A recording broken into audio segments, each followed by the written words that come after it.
This video will be about multiplication, what it means, and I'll also discuss with you some of the properties associated with multiplication. When you have a problem like 5 times 2, that's really 5 plus 5, or repeated addition. The 2 is telling you how many times you're going to be adding the 5 together. So we have 2 5s, we're adding them together, that's going to give us 10. So 5 times 2 equals 10. Another example, 200 times 3 is the same thing as 200 plus 200 plus 200. You have 3 groups of 200, and if you were to add them up, you would get 600. So another word for multiplication is repeated addition.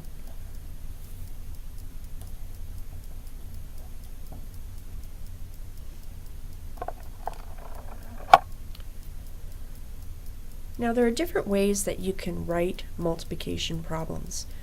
In these two problems, I wrote the word out times. If you saw the sign that looked like this, like an X, that's the symbol of a multiplication problem. So you might have something like 3 times 10. Another way to write multiplication is with a dot. So we could have 3 times 10. And another is with the use of parentheses. And so there's a couple ways we could write this.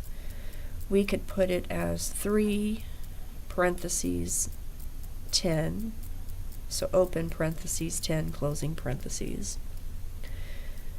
We could put the parentheses around the first number,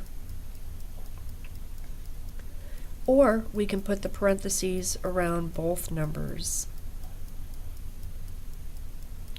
Notice that there's no X or dot between the number and the parentheses in all 3 situations. And if you're doing some math and you see a number next to a parentheses without an operator, you can assume that that's multiplication. That's the default sign. Now let's talk about what the names of the numbers are in a multiplication problem. The numbers that you're multiplying together, like 3 times 10, these are called factors.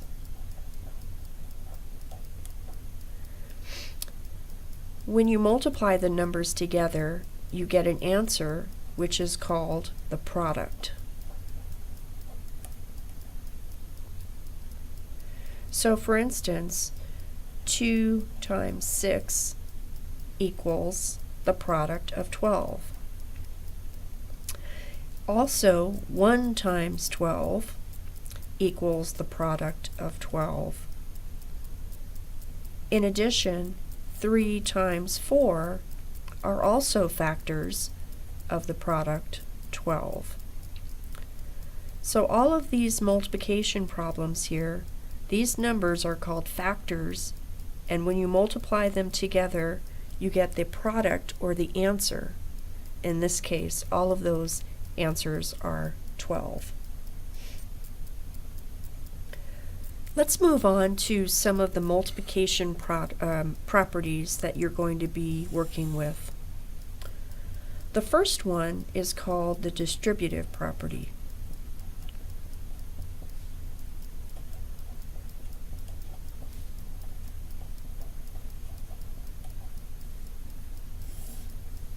Okay, so we might have a problem that looks like this. 3 times the quantity of 4 plus 5.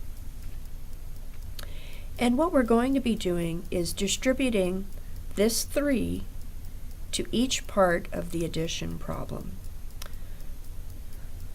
So it's going to look like this. We're going to take 3 times 4 plus 3 times 5.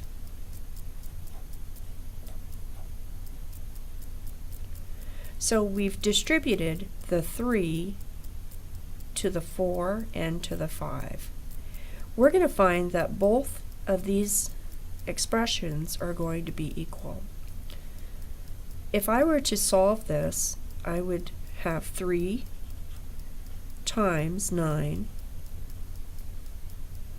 And if I were to go over here, 3 times 4 is 12, plus 3 times 5 is 15. And then again, if I were to find the product of this, I would have 3 times 9 is 27. And 12 plus 15 is also 27. So this way of writing it is going to be the same, or have the same value as if we were to write it this way. Multiplication distributes over the addition. Another one that we're going to work with is the multiplication property of 0.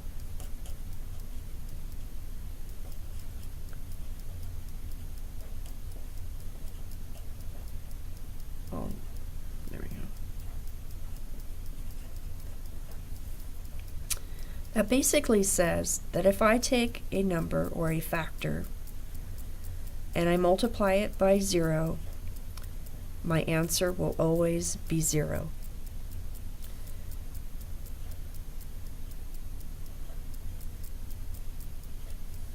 And it doesn't matter how you write it out, with a dot or the x. Any number multiplied by 0 will give you a product of 0. Another important one is called the multiplication property of 1.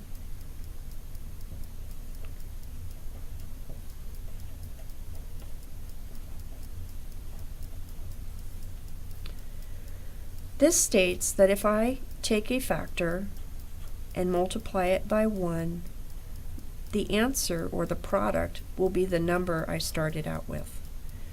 5 times 1 is 5. And that's because I'm only adding one group of 5. So 5 is 5. Here, another one, 237 times 1 is 237.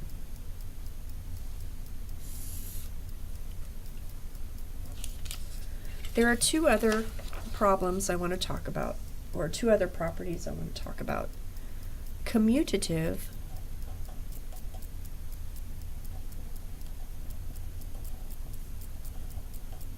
property of multiplication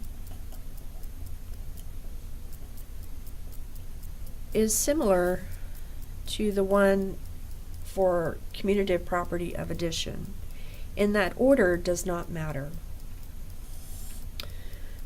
In addition, we might have had something like 4 plus 3 is the same as, or is equal to, 3 plus 4. Well, this is also going to be true for multiplication. I might have 4 times 5, well, that equals 20, and that's going to be the same as 5 times 4, which is also equal to 20. So both of these equal 20. So this is basically order doesn't matter.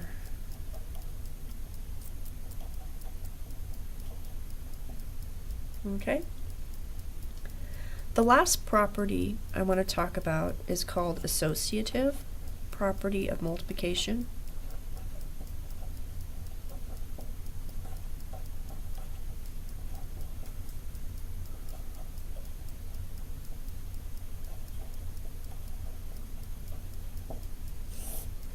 And if you remember, addition also had associative property of addition. And that's when we were working with parentheses. So we're going to just regroup an expression, and it will still work out to give you the same answer.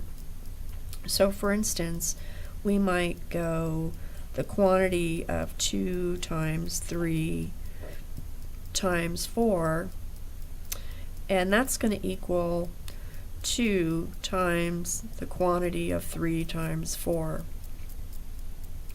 Let me show you how this works.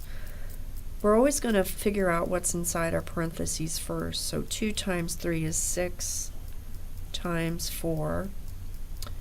And here we have 2 times 12.